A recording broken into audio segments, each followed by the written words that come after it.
Welcome to Data Pandit. So let's see how we can move the data from our local SQL Server database to the RDS database instance.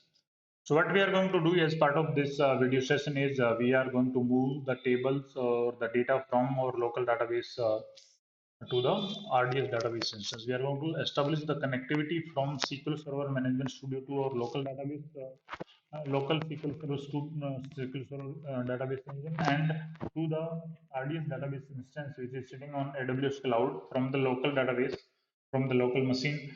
And we are going to perform the movement data operation, right, from export and import mechanism, which is supported by SQL Server Management Studio.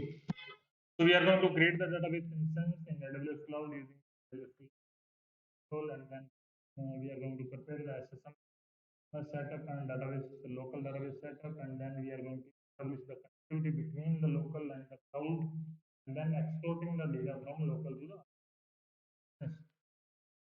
So see, these are the four simple steps. So let's hook up to the AWS management control. So I have explained how to create the database RDS database instance in my previous session of videos. So I'm going to describe section and I'm going to place the link. Okay. So I have explained many more things in my earlier video sessions.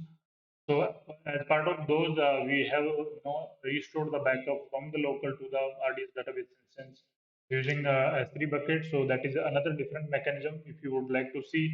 And there is one more video in continuation is which is already done actually and uploaded into the YouTube, which is we are going to take the backup from the RDS database instance to the S3 bucket and we are going to download it into the our local server. Okay, so those things I have covered. So as part of that, I have created the database instance. Okay, in relational database, Amazon RDS services. So if you click on to the DB instances, so one database instance is running. So same database instance I'm going to take because I have configured everything. I mean the security group and the connectivity between the to establish the connectivity among from the local to the cloud, right? So those kind of things. These are simple things, but if you may visit to my earlier video sessions, then it's going to be very easy for you to do. Okay, so let's look up to the SSMS now because that is where we are going to take most sections. So I have this local database and local SQL Server engine which is running, and I have the database datapandit underscore OLAP and then exported DB. So these are the databases which are functional databases basically, not system databases. So these are available. Okay, and what I need to do is I need to log in.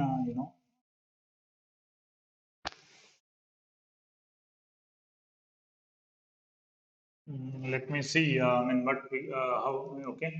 So let's see. I mean, what we can do. I mean, and so let's go to the this one and let me delete this database. Okay, or probably what I can do is I don't want to delete it. You see, what we can do is we can probably move some data. Currently, it has one tables basically, so that we have done already. I think, yeah. So we are going to move some more tables, right? Okay, okay. So currently we have one table. So we are going. What we are going to do is we are going to take some tables from here and moving the data from here to here. So this is our cloud RDS database instance. Okay, Amazon database instance. So if you want to see how we are going to see the connectivity, so this server name is database endpoint actually. If you go to the connectivity and security, so endpoint is there, right? So this endpoint is your server name, and the username and password is going to be admin and password. Whenever you create the database instance, then you need to select the engine type and give the username and password over there. So these are same, right? So that is fine. So let's what you can do is how we perform the data movement. So you click on the source database, okay, and go to the task and go to the export and go to the next and configure your source. Okay, source is SQL Server native client. Then my SQL Server 03. Okay, that server name I need to give, and I need to give. So okay, and I need to give the data pandit OLAP is the database. Then go to the next, and you choose the destination server, SQL Server client, and then you need to give the you need to refresh the server name. So what we need to do is we need to give the same server name.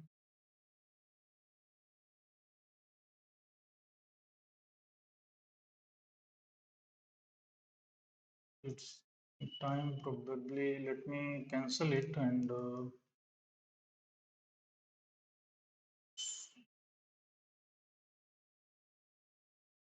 need to copy this. Okay.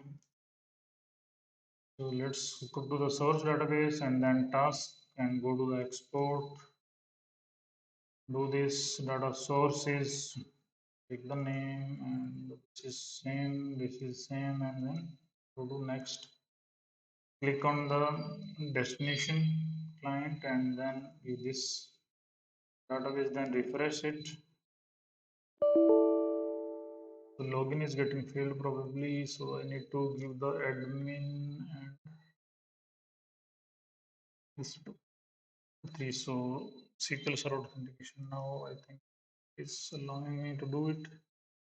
Now I can select simple RDF. Now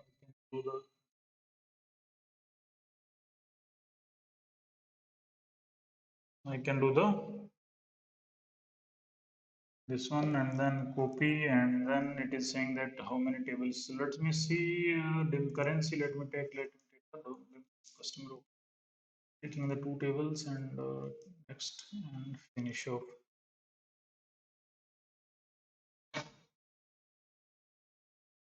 So it's taking time. Two tables. I think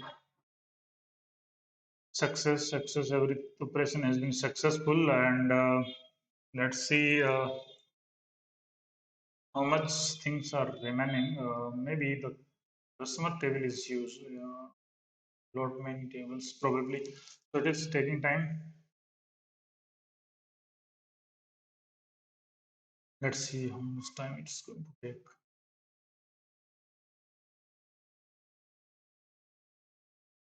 So main part is to connectivity between SQL Server and Studio to the this database. So I think no, is still running. I think 16K rows transferred, 105 rows transferred. This one 13K row has been transferred. So yeah, success. Now we will close it and we should refresh the database which is there in the cloud. So sample RDS database is there in cloud and then we are going to see the tables.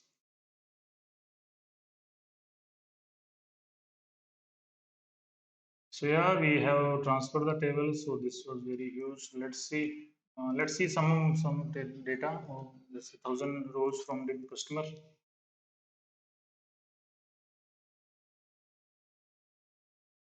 Uh,